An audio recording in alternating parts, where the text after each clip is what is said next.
Dumating na sa bansa mula sa Indonesia si Alice Guo kagabi.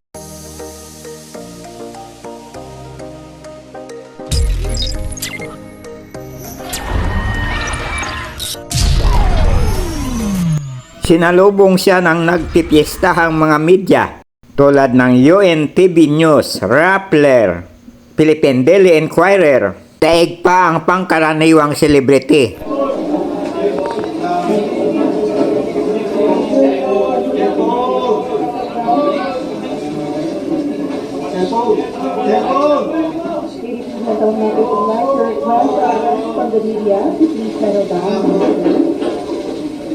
Ayon kay vlogcaster Armandin, makikita sa larawan, smiling face pa si Alice Guo. Para bang baliwala sa kanya yung 1,200 years na pagkakakulong kapag nakundik siya.